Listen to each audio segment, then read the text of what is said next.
Chancellor Jeremy Hunt's national insurance (NI) cuts, which come into effect this weekend, offer an immediate and welcome boost to take-home pay for an estimated 27 million employees across the country.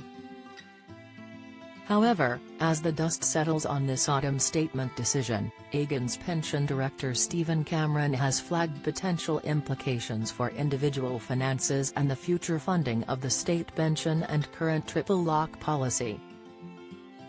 Class 1 NI deductions will be cut from 12% to 10% on Saturday, January 6. The change will mean an average worker on a salary of £35,400 will get a tax cut of more than £450 in 2024-25, while an employee earning £50,000 will pay £3,743 in national insurance after the change, saving about £749.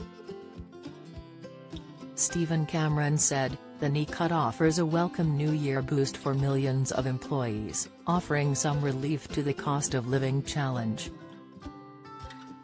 The pensions expert continued, "While positioned as a tax cut, national insurance operates differently from income tax. First, individuals above state pension age are already exempt from paying NI, so they won't see any difference to their finances. Second, unlike income tax rates which are set by devolved governments, the NI change will benefit those across the UK, including those in Scotland, many of whom face an income tax hike come April. Third, the NI cut doesn't affect the generosity of pensions tax relief." He added, "Had income tax been cut instead of NI, pensions tax relief would have been reduced accordingly."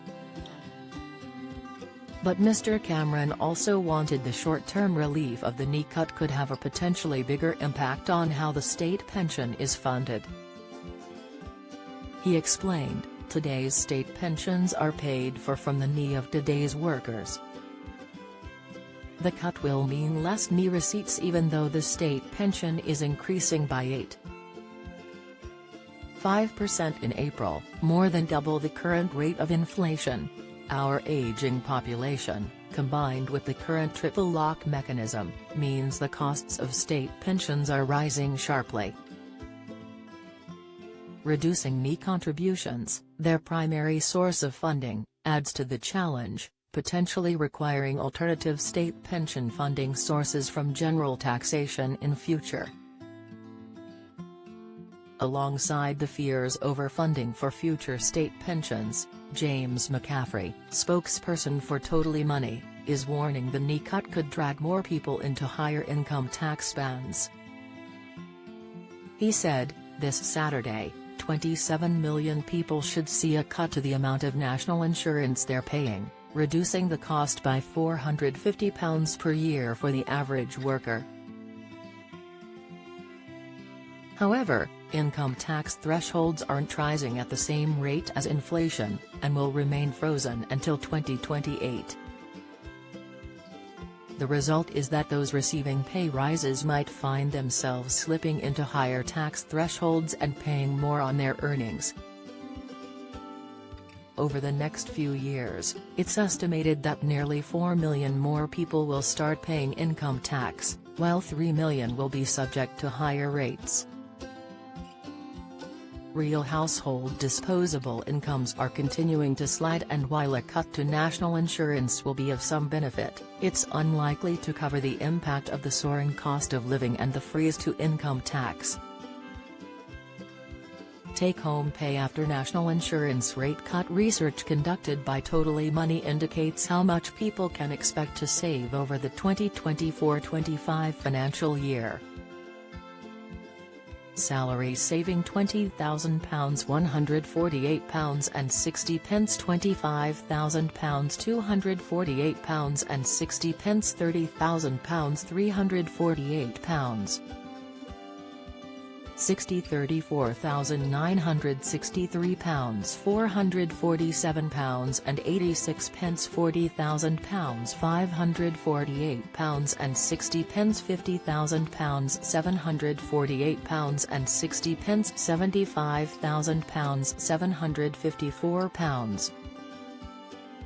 £100,000 £754. Scottish income tax thresholds. The table below shows the 2023 to 2024 Scottish income tax rates you pay in each band if you have a standard personal allowance of £12,570. You do not get a personal allowance if you earn over £125,140. Taxable income. Scottish tax rate. Personal allowance up to £12,570 0% starter rate £12,571 to £14,732 19% basic rate £14,733 to £25,688 20% intermediate rate £25,689 to £43,662 21% higher rate £43,663 to £125,140 42% top rate over £125,140 47%. Calculate your take-home pay from January to save everyone the hassle of trying to work out how much your take-home pay will increase from January 6 as a result of the change to national insurance deductions. Money-saving expert. The consumer website founded by Martin Lewis, has a handy calculator that does it for you. To use it, just look at your most recent payslip and enter the gross amount, before tax, and let the calculator do all the hard work. It only takes a few seconds. Try it here. Get the latest record money news. Join the conversation on our Money Saving Scotland Facebook group for energy and money saving tips, the latest benefits news, consumer help and advice on coping with the cost of living crisis. Sign up to our Record Money newsletter and get the top stories sent to your inbox daily from Monday to Friday, including a special cost of living edition on a Thursday. Sign up here. You can also follow us on X, formerly Twitter, at @RecordMoney_ for regular updates throughout the day. Join the Daily Records WhatsApp community here and get the latest news sent straight to your messages.